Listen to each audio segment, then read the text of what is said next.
کہ جو نسو ہے یہ بنی اسرائیل میں ایک نسو نام کا آدمی تھا، اور وہ آدمی اتنا خوبصورت تھا اور قدرتی طور پر اس کے چہرے پہ بال نہیں تھے، مونچھ بھی نہیں آتی تھی اس کو، داڑھی بھی نہیں آتی تھی، بالکل اس کا چہرہ جو تھا عورتوں کی طرح چہرہ تھا.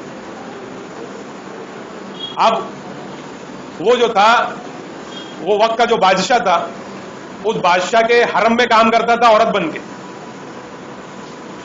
کیونکہ دیکھنے کے حساب سے عورت ہی دکھتا تھا. تو بادشاہ کا جو حرم تھا اور اس کے اندر جو اس کی بیٹیوں کے لیے جو بیوٹی پارلر تھا، جیسے آج اس کو بیوٹی پارلر بولتے ہیں، تو رانی اور مہارانی کے لیے محل کے اندر ایسا ہوتا تھا، بال بنانے والی عورتیں الگ، میک اپ کرنے والی عورتیں، تو اس کے اندر جو وہ کام کرتا تھا عورت بن کے، اور چونکہ وہاں پر مساج کرنا یہ سب چیزیں کرتا تھا تو اس سے وہ لطف اٹھاتا تھا، لوگ اس کو عورت سمجھتے تھے. بادشاہ کی جو لڑکیاں تھیں ان کا وہ خصوصی خادم تھا، وہ اس کو عورت سمجھتی تھی، ان کے جسم کی مالش کرتا تھا اور اس سے جو ہے وہ لذت اٹھاتا تھا، ہاتھ وات لگا کر جو ہے لذت اٹھاتا تھا. اس طرح زندگی گزر رہی تھی، لیکن اس کے دل میں کہیں نہ کہیں خیال تھا کہ یہ چیز غلط ہے، جو میں کر رہا ہوں وہ غلط ہے. ایک دن کیا ہوا کہ اس بادشاہ کی جو ایک لڑکی تھی اس کا قیمتی ہار چوری ہو گیا. اب جو ہے سب کی تلاشی شروع ہوئی کہ بھائی وہ قیمتی ہار کہاں ہے، کہ بھائی جامع تلاشی لی جائے گی. اب ہر عورت جو وہاں کام کرتی ہے اس کی تلاشی ہوگی. اب یہ سمجھ گیا کہ میری تلاشی ہوگی، میرے کپڑے نکالے جائیں گے اور میں پکڑا جاؤں گا. اب یہ جو ہے کونے میں چلا گیا اور اس نے اللہ سے ایسی توبہ کی، ایسی توبہ کی کہ اللہ جو ہو گیا میرے کو معاف کر. آج اگر میں پکڑا گیا تو ذلیل بھی ہوں گا اور مارا بھی جاؤں گا. اس نے اللہ سے ایسی توبہ کی کہ اللہ کو اس کی توبہ پسند آ گئی. اور جیسے ہی اس کا نمبر آیا کہ بھائی نسو کہاں ہے، اس کی تلاشی لی جائے گی، تو فوراً آواز آئی کہ ہار مل گیا، اور یہ جو ہے تلاشی سے بچ گیا. اس نے فوراً جو ہے محل سے نکل گیا، اور محل سے نکل کر یہ اپنے گھر میں چھپ گیا جا کے، اور اس نے اللہ سے بہت توبہ کی.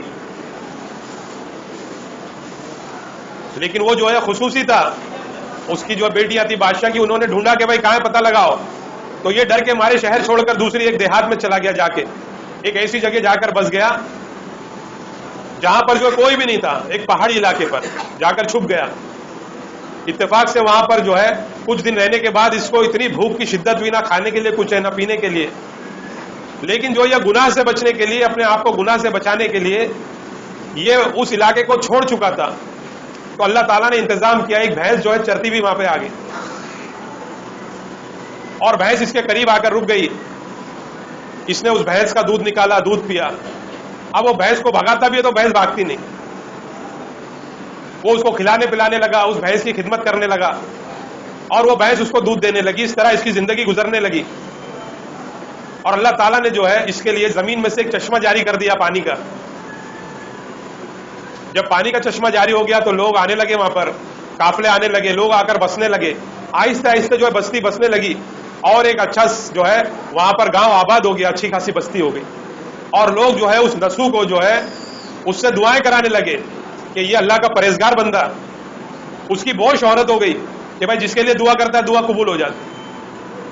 اب یہ خبر بادشاہ تک پہنچ گئی کہ فلانی جگہ پر جو ہے ایک اللہ کا نیک بندہ ہے،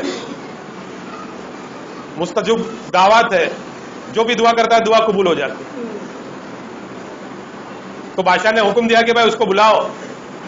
اب جو ہے بادشاہ کے سپاہی پہنچے اس کے پاس کہ بادشاہ سلامت، آپ کو یاد کر رہے ہیں، آپ کو بلا رہے ہیں. اس نے کہا میرے پاس ٹائم نہیں ہے، جاؤں گا تو پکڑا جاؤں گا، پہچان لیں گے لوگ. تو بادشاہ جو تھا وہ بھی نرم دل تھا، اس نے سوچا کہ بھائی اللہ والا آدمی ہے، ہو سکتا ہے کہ بادشاہوں کے پاس نہ آتا ہو. تو بادشاہ خود گیا اس سے ملنے کے لیے.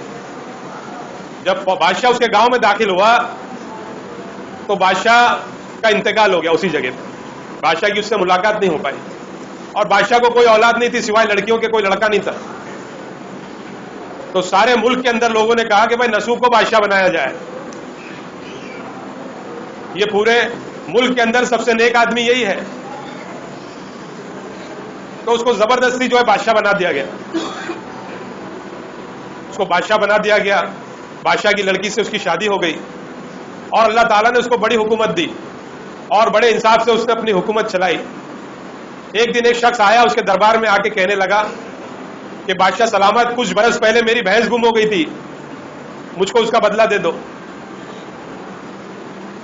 تو نسو نے کہا کہ وہ بھینس جو ہے میرے پاس تھی, میں نے اس کو استعمال کیا, اس بھینس کے بدلے میں آدھی حکومت تجھ کو دیتا ہوں, آدھی حکومت تو لے لے, آدھی میں لے لیتا ہوں, کہ برے وقت میں اس نے میرا ساتھ دیا.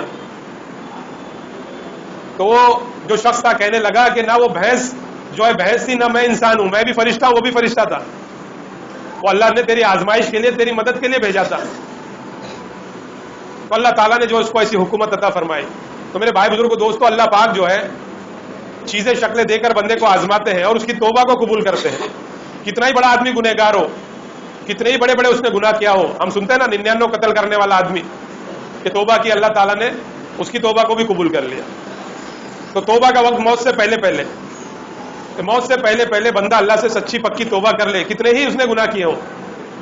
حدیث میں آتا ہے کہ اتنے گناہ کیے ہوں کہ زمین سے لے کے آسمان تک گناہ چلے گئے اس کے, یا اتنے گناہ کیے کہ سمندر کے جھاگ کے برابر اس نے گناہ کر دیے, تب بھی یہ سچی پکی توبہ کرے گا, اللہ پاک اس کے سارے گناہوں کو معاف کر. تو میرے بھائی بزرگوں دوستو, وقت ہے, زندگی ہے ہمارے پاس, اس کے بعد ٹائم نہیں ملے گا, موت کے بعد کوئی ٹائم نہیں, ایک سیکنڈ کا بھی ٹائم موت نہیں دے گی, ایک سیکنڈ کا ٹائم, کہ بس موت آئے گی, موت کا فرشتہ آئے گا, اس کی شہرک پہ اپنی انگلی رکھ دے گا, اب وہ انگلی رکھنے کے بعد اس کا کوئی کام نہیں ہوگا, توبہ بھی قبول نہیں ہوگی. اسی لیے جو ہے اللہ سے سچی پکی توبہ کرنا. دیکھو بھائی, اللہ پاک کا بہت بڑا کرم احسان ہے کہ اللہ پاک